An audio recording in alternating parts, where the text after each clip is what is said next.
नमस्कार, मैं मनोज ठक्कर। साथियों, आज हम बात करेंगे श्रम स्टार रेटिंग के बारे में।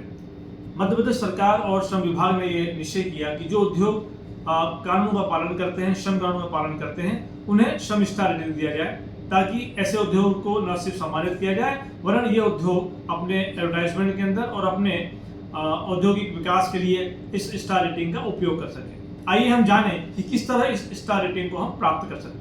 इसके लिए हमें सबसे पहले जो संबल योजना का जो पोर्टल है वहाँ पे हमको जाना है और sambal.mp.gov.in पे हमें इंटर करना है। जैसे ही हम यहाँ पर इस पोर्टल पे हम जाते हैं, संबल पोर्टल पर, हम देखेंगे कि ठीक नीचे दाएं तरफ ये श्रम स्टार रेटिंग का ये लोगो यहाँ पर आता है, आइकन यहाँ पर आता है। जब इसको हम क्लिक करते हैं, जैसे हम क्लिक करते हैं, सबसे पहले देखिए माननीय श्रम मंत्री जी का यहाँ पर एक फोटो है और यहाँ दाएं तरफ डिपार्टमेंट लॉगिन का एक कॉलम है और दूसरा इस्टेब्लिशमेंट लॉगिन का है। जैसे हम इस्टेब्लिशमेंट लॉगिन को आप क्लिक करते हैं, ये स्क्रीन सामने आती है जिसपे यूनिट लॉगिन आपको करना है। यहाँ पर एप्लीकेशन नंबर है। एप्लीकेशन नंबर से मतलब है फैक्ट्री लाइसेंस में जो फैक्ट्री आईडी नंबर दिया है उसको आप यहाँ एंटर करेंगे। जैसे ही आप उसको यहाँ एंटर करेंगे, नीचे अपने आप फैक्ट्री का नाम आपको दिखेगा और मोबाइल नंबर उस व्यक्ति का दिखेगा जिसका मोबाइल नंबर आपने फैक्ट्री लाइसेंस में दिया हुआ है। उसके बाद में उस लाइसेंस को जब आप देखेंगे, नंबर पे जो है आपको ऑटो मोड में ओटीपी जाएगा। उसके पहले आपको यहाँ कैप्चा को यहाँ पे एंटर करना है, ओटीपी के वहाँ पे आपको क्लिक करना है और ओटीपी उस मोबाइल चले जाएगा।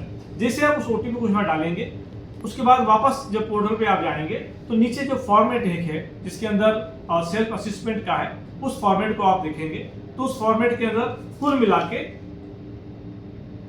12 बिंदु है। लेकिन उसके पहले एक मुख्य जो फॉर्मेट सामने आएगा जिसको हम बोलते हैं डिक्लेरेशन फॉर्मेट। आज देखिए तो डिक्लेरेशन फॉर्मेट होता क्या है। उस फॉर्मेट को जब आप खोलेंगे, पहले वाले फॉर्मेट को, तो ये फॉर्मेट इस तरीके का है, अंडरटेकिंग है ये एम्प्लॉयर का। इसके अंदर आपको एम्प्लॉयर का यहाँ नाम डालना है, जो व्यक्ति साइन करेगा उसका रजिस्ट्रेशन डालना है, रजिस्ट्रेशन नंबर डालना है। रजिस्ट्रेशन नंबर से मतलब है फैक्ट्री का लाइसेंस नंबर। ये डालने के बाद सीधे नीचे जब आएंगे तो यहाँ पर आपको जो व्यक्ति इस डिक्लेरेशन को, इसका मतलब जो ये घोषणा कर रहा है कि मैं जो जानकारी दे रहा हूँ वो सही है मेरी जानकारी में, वो व्यक्ति यहाँ साइन करेगा डिजिटली। उनका नाम, उनका पद, उनका मोबाइल नंबर और उनका ईमेल एड्रेस यहाँ पर आएगा। इसको आप सेव कर लीजिए अलग से, क्योंकि आगे आपको इसको अपलोड करना है। जब वापस आप जाएंगे तो फिर वहाँ पर असिस्मेंट के लिए एक फॉर्मेट आएगा। उस फॉर्मेट को जब आप क्लिक करेंगे तो उसमें 12 बिंदु अलग अलग आएंगे, जिसके ऊपर हमको हमारा सेल्फ असिस्मेंट करना है, सेल्फ इवेल्युएशन करना है, सेल्फ डिक्लेरेशन करना है, जिसपे safety, health, wages, security, wellness, transparency, training, cooperation, equality, stability, child labour, bonded labour, ये सारे 12 बिंदु उसके अंदर है, एक दर्जन।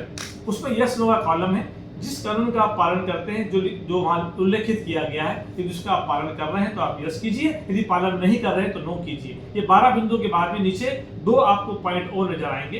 एक पॉइंट में आपको नजर आएगा जहाँ पर आपको अंडरटेकिंग को अपलोड करना है, जिसकी कि मैक्सिमम जो साइज होना चाहिए वो 250 KB के आसपास होना चाहिए। जैसे उसको आप लोड करेंगे, पास में एक जगह और है जहाँ पर आपको आपकी कंपनी के लोगों को आपको अपलोड करना है। उसके बाद में आप इसे जब सेव करेंगे, इस तरह से आपका ये फॉर्मेट वहाँ सेव हो गया, आपकी एंट्री वहाँ पे हो गई। इसके बाद ऑटो मोड में आपका जो है सर्टिफिकेट वहाँ से जारी हो जाएगा। इस सर्टिफिकेट का आप उपयोग कर सकते हैं। अधिक जानकारी के लिए आप मुझे व्यक्तिगत रूप से संपर्क कर सकते हैं। नमस्कार, मैं मनोज ठक्कर।